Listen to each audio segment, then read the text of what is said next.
This is the current federal tax developments for the week of March the 11th, 2019. Current federal tax developments are brought to you by Kaplan Financial Education and your state society of CPAs. Well, this week we're going to be taking a look at a bunch of developments that took place during the week, including issues that have arisen with Section 199 Cap A in return preparation issues. So we'll talk some about that. We'll talk about guidance the Treasury issued about changes in how they're going to handle temporary regulations and subregulatory guidance. The IRS clarified that recipients of sexual harassment and sexual abuse settlements will not have to worry about not being able to deduct their legal expenses, at least if they're otherwise deductible. Gambling loss was triggered by impulse control problems or did not turn out to be a casualty loss, even though those impulse control problems were triggered by a prescribed drug. We have proposed regulations issued for FDII and GILTI. We also know the IRS is no longer going to plan to issue regulations to bar post-retirement lump sum distributions from defined benefit pension plans.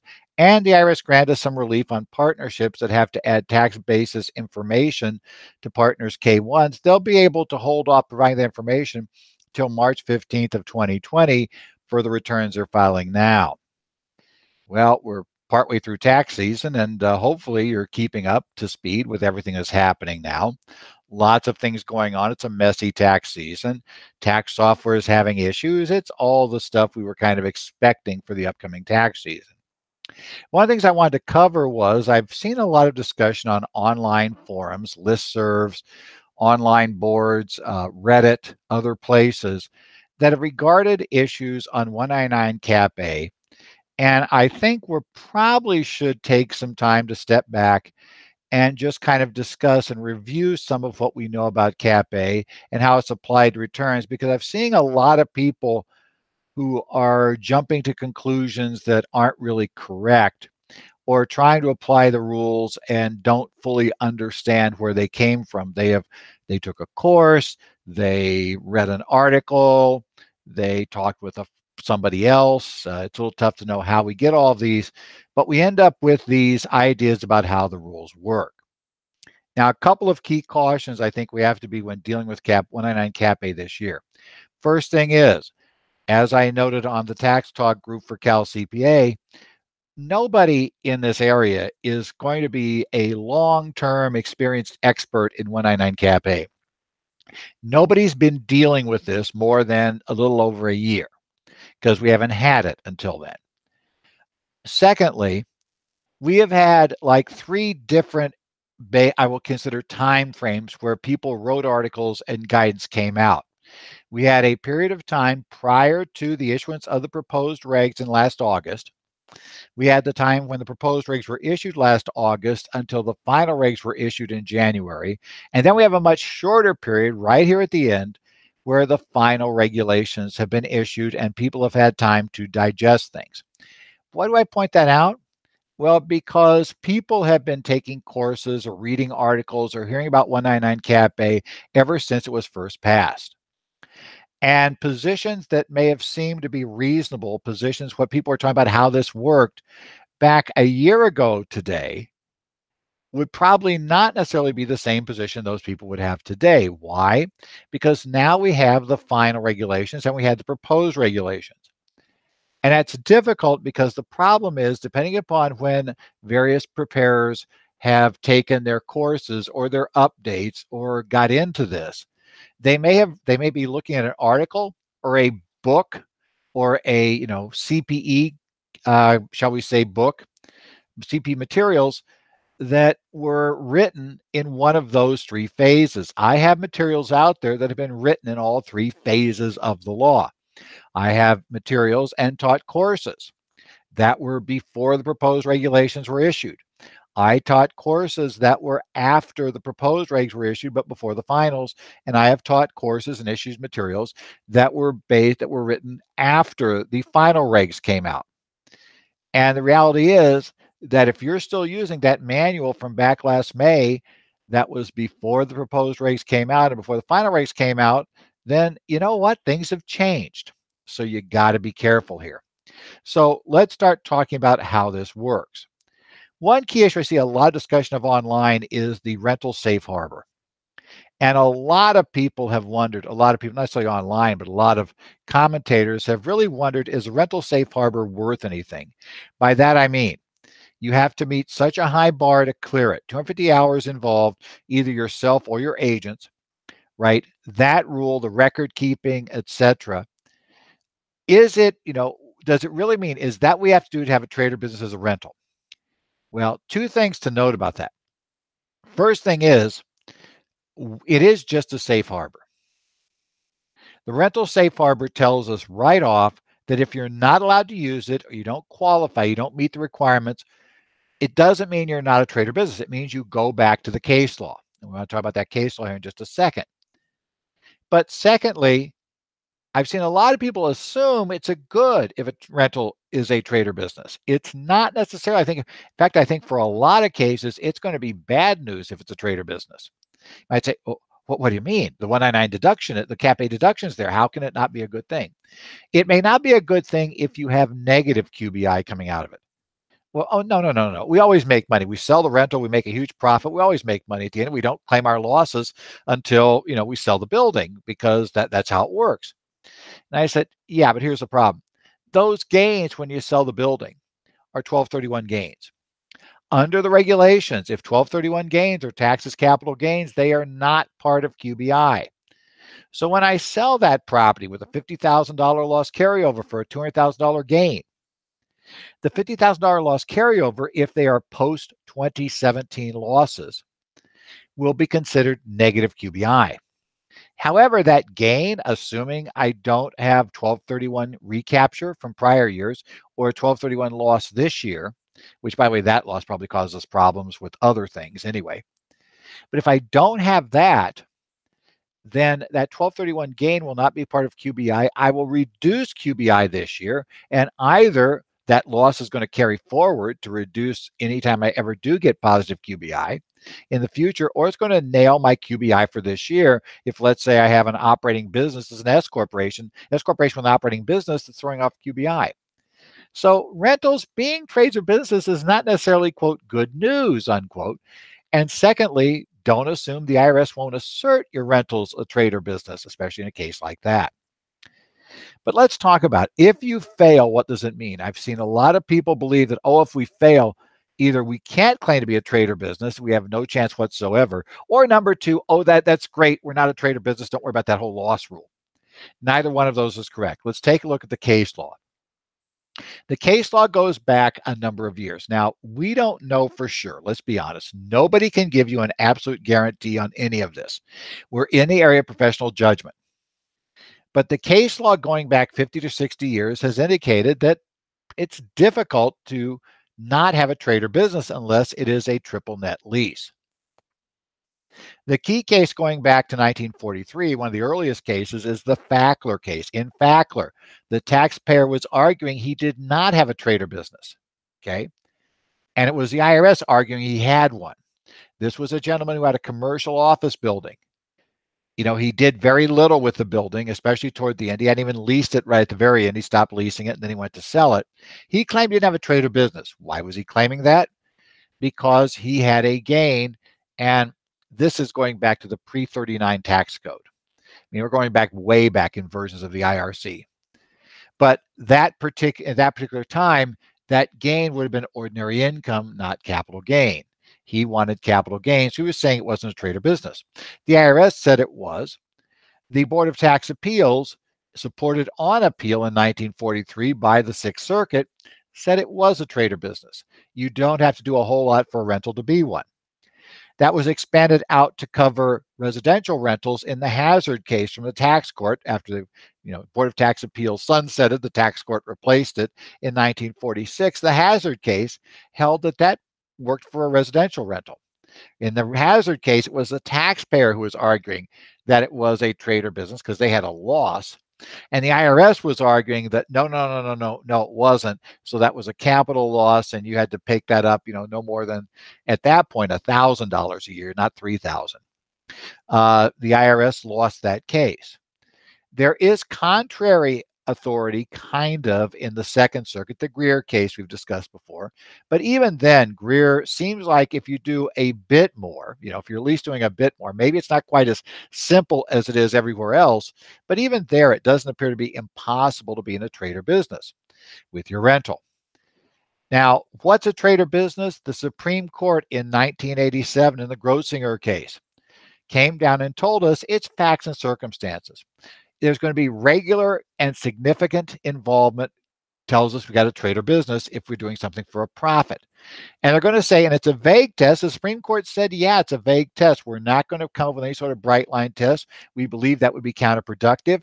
We believe it would also upset the entire code because Congress has used this term so many places that we don't think some sort of crazy bright line test that's tied in with the question, that's tied in so that we could specifically deal with Grosinger dealt with a gambler, that would deal with this case could conceivably have implications that would cause problems elsewhere. So we think it's a general purpose, broad rule. We don't think we should be drawing bright line structures that could have consequences that we haven't totally thought out. So Grosinger holds for that, which basically endorsed the law that we saw, Fackler, Hazard, and cases in other areas where we've had trade or business. So the catch is you've got to decide on your own, do I have a trade or business? If I don't have a self-rental, which we know is a trade or business, and I don't have a safe harbor for which I'm going to make the election, then gang, you got to decide, do I or don't I? And it's professional judgment. And you and your client need to discuss the pros and cons, the strength of a position or lack of strength of a position, and then decide what you're going to do on the returns. That's where we stand. The other thing I've run into a number of times is people who get really, really confused about whether the equity holder has to do something to get a 199 Cap A deduction. What do I mean by that? We have a partnership, 5 partners. One of the partners is down there. He runs the candy store. He does all the work. He takes care of the bookkeeping. He does the management. He's there hiring people. He's there actually behind the cash register. And the other 4 partners merely put up the money to get him in there. They don't do anything except sit back, wait for their K1s every year, and if there's a capital call, they'll put some money in. But otherwise, that's all their involvement. Now, I've seen multiple times case like that posted where the guy says, well, obviously my, the guy who's in there working every day gets 199 Cap A deduction, but of course the other 4 don't, right? No, that's not how it works. Ignore totally what an equity holder does. We don't care what they do. That's not a relevant point, at least not directly relevant. What is relevant is what does somebody, whether an equity holder or not, who is either an owner or an agent of the owners, do in terms of this undertaking, and is there enough regular and continuous activity in that regard to have us consider a trade or business? So in the case of our candy store, all 5 of them will qualify for 199 Cap A deductions. And yes, that's true for the 4 that will also treat that income as passive income under 469. Do not mix up the 469 passive rules with the rules for whether or not you have a trade or business for 199 Cap A. The test for trade or business is always made at the entity level. So if you have an S corporation, we take a look at what the S corporation does, what S corporation employees and agents do to see if the S corp has a trade or business. You cannot rescue that activity at the owner level, at the equity holder level. If it wasn't a trade or business, the S corp level, you can't rescue it down at the bottom and make it one. And conversely, nothing the owner does is going to blow it, aside from like the anti-crack and pack rules, anti-abuse rules. But 99.999% of the time, nothing the owner does is going to have any relevance to whether or not that income is considered trade or business income to the individual. In fact, even with the anti-crack and pack rules, it's still trade or business income. It's just not going to, it's just going to be an SSTB potentially. So that's not really a problem. I've also seen a lot of problems created when people are talking about or get mixed up with the aggregation rules. First thing we need to do is be very, very careful here about language. And why? You may think, well, this is crazy. Why are you going to pick on that? It's crazy. It's not an issue. Yes, it is in this case. Why?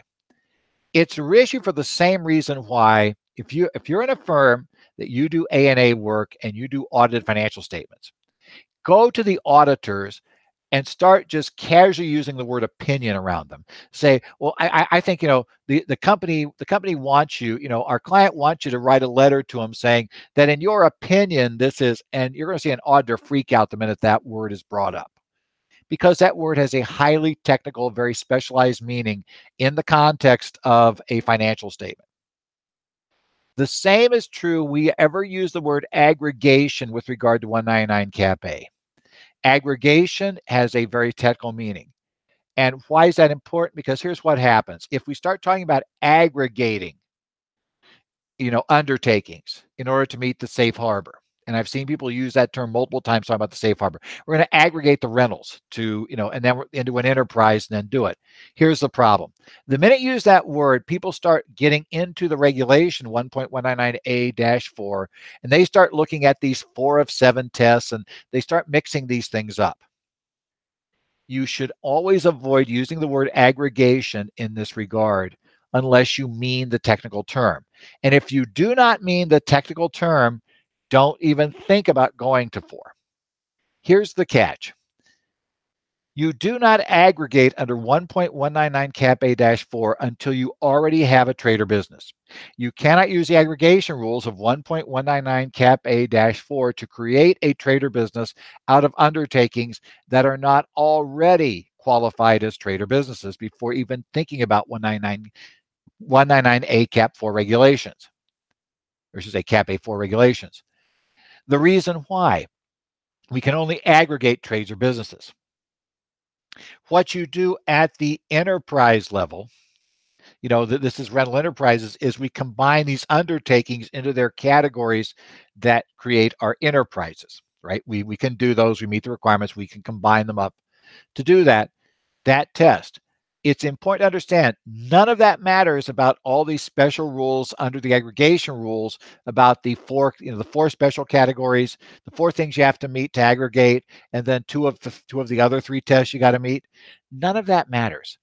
Don't use the word aggregation. Secondly, aggregation cannot be considered until after you've already determined if something is a trader business. Aggregation cannot make something into a trader business.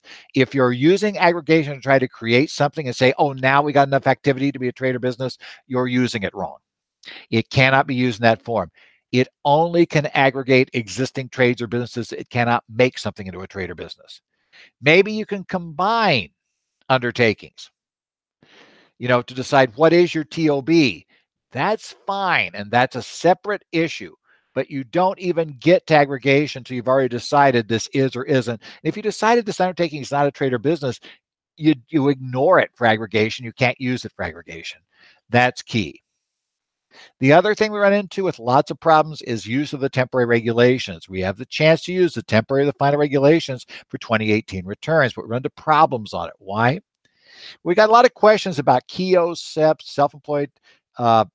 self-employment tax deductions, and self-employed health insurance. And I've heard people say, oh, I'm going to use proposed regulations because under proposed regulations, none of those reduce business income. That's not necessarily a true statement. What the proposed regulations say is they're silent on whether those reduce business income or not. They tell us that deductions related to a trader business reduce QBI. But they don't tell us if those 3 things reduce or are related to the trader business. So that's different than saying they aren't. That's just not saying. And I think most people that have looked at the final regs would come to the conclusion that the IRS clarified in the final regs that these 3 are reductions. So the issue is, if you're going to do the proposed regs and not reduce your QBI by these 3 items, then you need to give me a reason why those items are not related to the trader business. Because the proposed regs don't tell you they're not, they just don't tell you they are. And there's a world of difference between those 2 statements.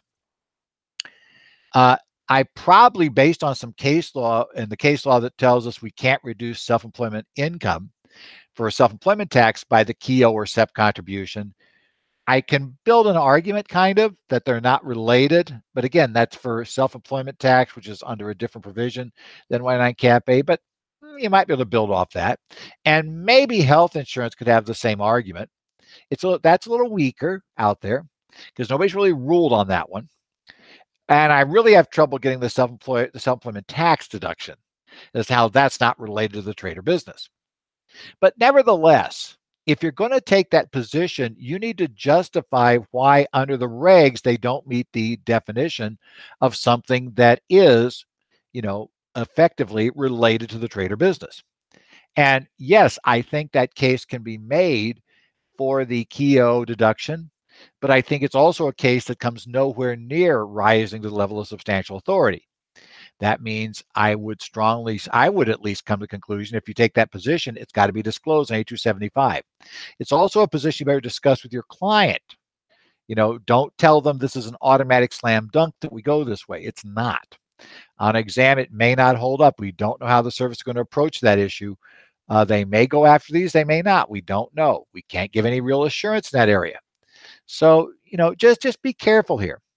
Where the proposed regs are on much more solid ground of going after them is, let's say you have a self-rental to a C Corp. There, I think the proposed regs do include C Corps because they just say you have a trade or business. They lease to a commonly controlled trade or business that basically that uses the property. That common control, well, we know the C Corp has a trade or business. Common control can exist between a C Corp and an S Corp, or a C Corp and a proprietorship, a C Corp and a partnership. So yeah, that one is probably just fine. Same thing is true if we talk about healthcare professionals and whether they see patients. Under the proposed regulations, a healthcare professional had to see patients. And if they don't, they weren't an SSTB. So if you got a radiologist that merely reads x-rays but never actually sees a patient, then they're probably not an SSTB under the proposed regs. They definitely are an SSTB under the final regs. So again, if we want them not to be a specified service, trade, or business, we may want to use proposed. But remember, if you use proposed, it's an all or nothing test. You cannot select maybe that one little nugget like healthcare professionals and take that nugget out from the proposed regs, but then try to use the final regs for everything else. If you use proposed regs, you got to go back and use proposed regs for everything. While there are some nice things in the proposed regs we might like better than the finals, there's some things in the final regs we like better than the proposed. And so you got to just check your trade-offs here. What's going to happen depending on how we do it. For instance, there is a wholly different category of common control under the proposed regs and the final regs, and it's much tougher to have common control in the proposed regs. And why is that important? Because that could impact aggregation, and it can impact whether or not you have common control for self-rentals. So yeah, I get my healthcare professional issue here maybe, but that person's spouse, we were able to do things with common control to preserve their 199 Cap A deduction by being able to borrow some UBIA or some W-2 wages from another thing they were involved in. Now we're going to lose that if we go protect the radiologist. You have to be careful in that regard, right? It's an all or nothing call. Okay, let's talk about cases here and things as we get here toward the end. IRS did issue a policy statement on the regulatory process. This was issued on March 5th. They announced a change in handling, how they're going to handle temporary regulations and subregulatory guidance. They will include now a statement of good cause with temporary regulations. Previously, the IRS had said that didn't apply to taxes. A statement of good cause is issued normally by agencies when they do temporary regulations, which are kind of emergency regulations, rather than going through the full public disclosure, public discussion, showing them, giving them a list of proposed regs, allowing for comment, holding hearings. They don't do all that. They just issue temporary regs. Well, the IRS says that they are now going to have to develop a reason for good cause why they would do temporary regs rather than issue proposed regs and go through the comment period. We've seen them actually basically doing this during the Tax Cuts and Jobs Act period. We've not seen temporary regs issued in these areas. We've seen proposed regs on which taxpayers may rely until the final regs are issued. I suspect this is simply telling us what we already know. Also, they want to limit the use of subregulatory guidance. they are not going to assert, in essence, that there should be deference to these if they go to court. Now, some people suggest that simply doing what appears the Supreme Court's likely to come up with decisions here shortly that will limit that, and they're just getting ahead of the game. But they're not going to state that their position, anything that's not regulatory, should be granted deference at their level based on the fact that they're the expert. So that's kind of interesting that they're going to go that route. But it's, as we say, we think the courts are going there anyway. They also provide that if they issue a notice that says we expect to issue regulations in the future doing Y, that those are going to have a limited shelf life, and that you'll be able to rely on their statements until the regs are issued. And, they're not going to leave these open more than 18 months. If they don't get around to issuing the proposed regs, issuing regs within that period, then they're going to pull off the notice. So again, there's going to be, what this probably means is less temporary regulations, fewer notices, and more focused notices. Whether that's good or bad, well, yeah, it kind of depends. We'll see how it works in practice. That's really where the question is going to come. The good news is we'll have comment periods. The bad news is, will that mean we don't get guidance quick enough to actually let us do things? We'll have to see how that works. The IRS issued on their website a frequently asked questions section for Section 162Q. This was a provision of the Tax Cuts and Jobs Act that barred a deduction for legal fees in a case that was for sexual abuse or sexual harassment and where there were a non-disclosure part of an agreement. The problem was the way the law was written, a lot of people were concerned that this could bar a deduction to the recipient of the sexual harassment settlement. Now, I refer to this tongue-in-cheek as the Harvey Weinstein provision.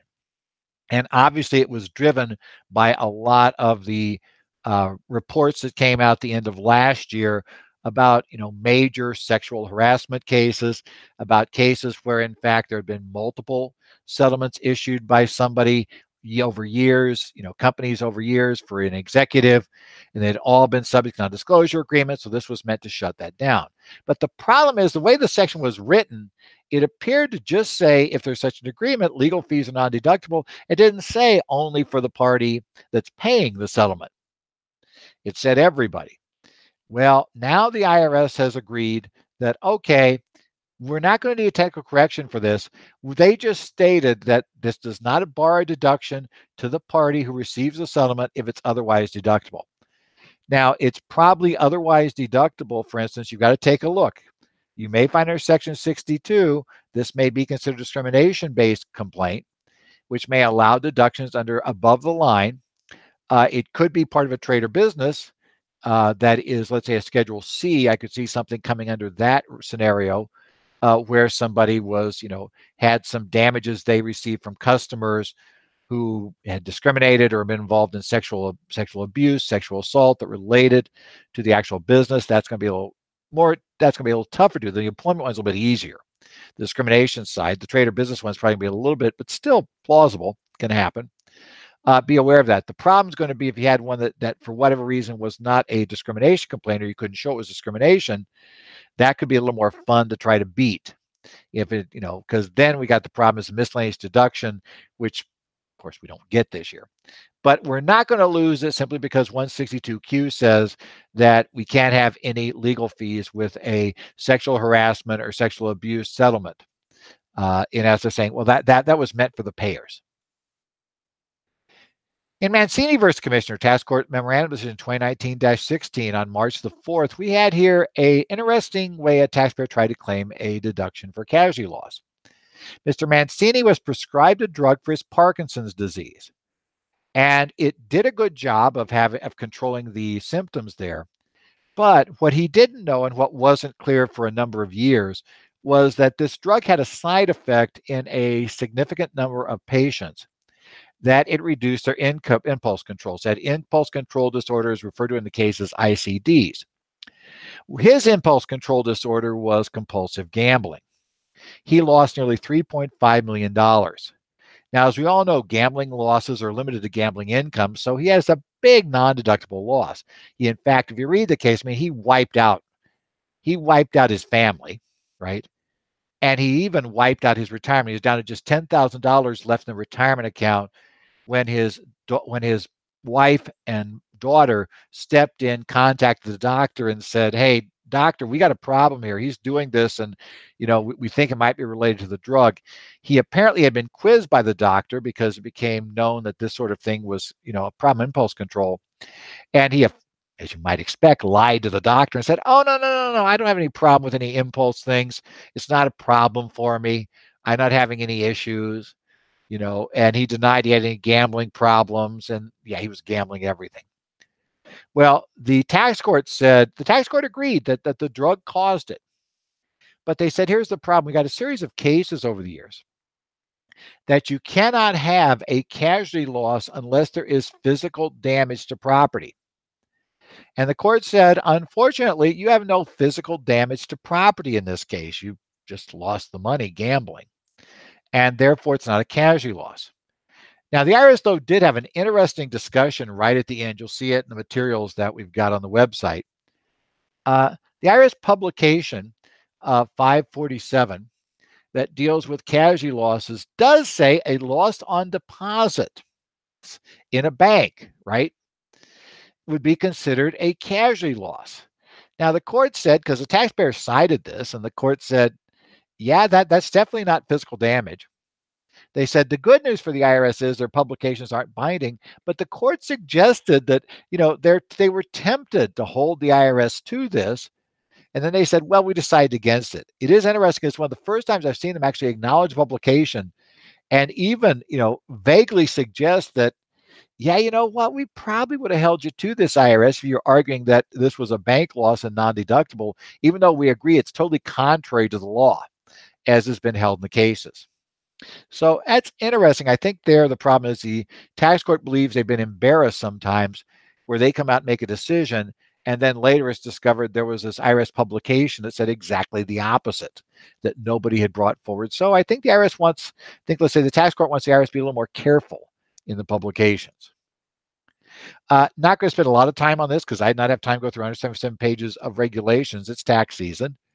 But the IRS did issue, we've been waiting for the FDII proposed regulations, that is the foreign derived intangible income rules under Section 250, and the GILTI, the global intangible low tax income rules. Proposed regulations on those were issued. There are 177 pages of text you get to read through. They also gave you reporting rules for the new Form 8993, Section 250 deduction for foreign derived intangible income and global intangible low taxed income. Again, if you're involved with that, people have been writing on those regs. I just thought I should mention this week, those regs are out. At least proposed regs are out. A couple of other notices. The IRS in Notice 2019-18 withdrew proposed regulations. They issued, not withdrew proposed regulations, withdrew a notice that said they would issue regulations that they wanted to stop defined benefit plans from offering temporary lump sum payment options to people already getting payments from the plan. The IRS argued if a plan was allowed to have such a provision in the plan, let's say after you've been retired for 10 years, you can take a lump sum, that it would require the annuities to be reduced to take into account that potential that there would be this temporary time frame where somebody could ask for a lump sum. Because of that, they thought they should bar that. Now, they never got around, though, to issuing those regs. Notice 2015-49 came out in the summer of 2015.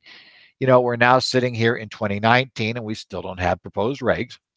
So they, been missing for a while. They've now withdrawn the notice. They will continue to study the matter, but they will not, at this point, issue any, where they were issuing termination letters that specifically kind of called out those items as they're not making any statement about whether that's okay or not. They're going to stop calling them out. They're not going to challenge it until they actually get around to issuing the proposed regs. So again, this is in line with that Treasury proposal we had, just really more of that. Finally, this week, good news for those of you with partnerships that report capital accounts on other than a tax basis. Notice 2019-20 issued on March the 7th.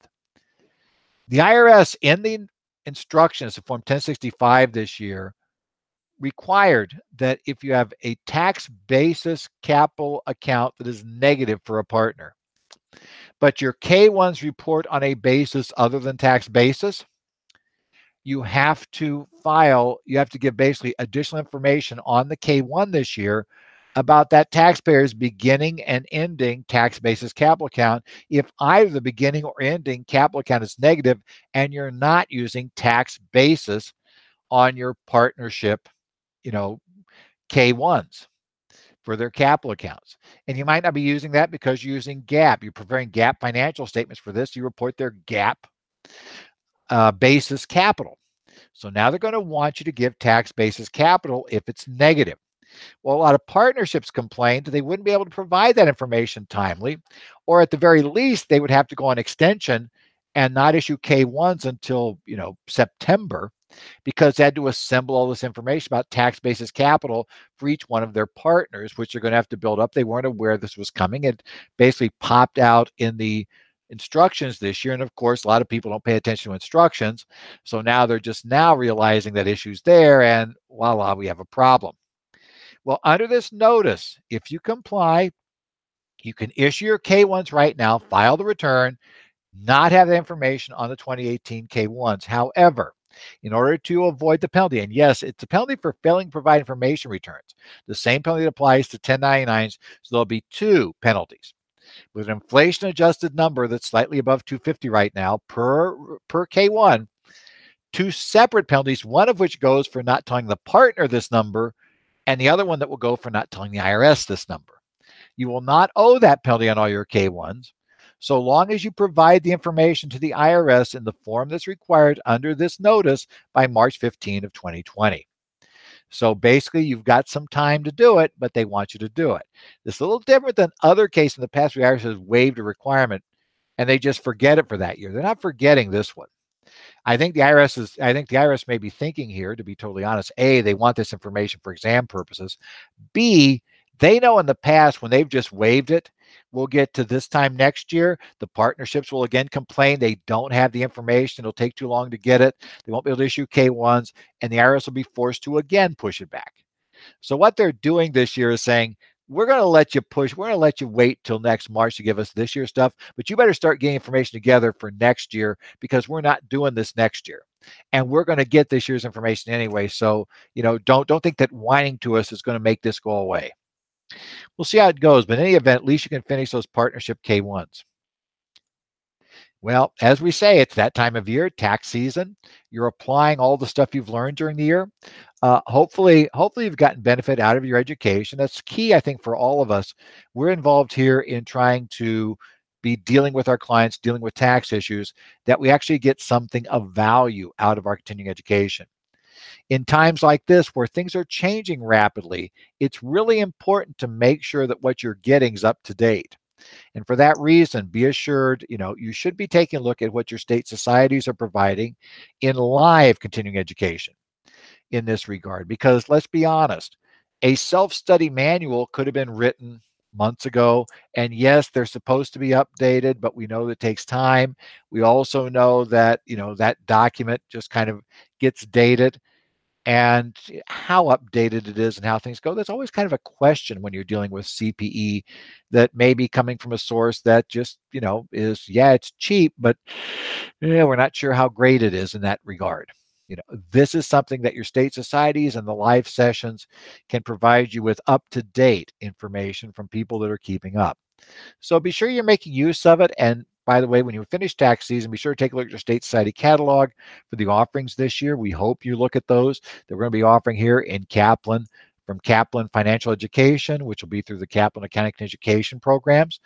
Those of you who are not aware, that's formerly Lascalzo and Nichols Patrick. Those are the ones that make up Kaplan's program.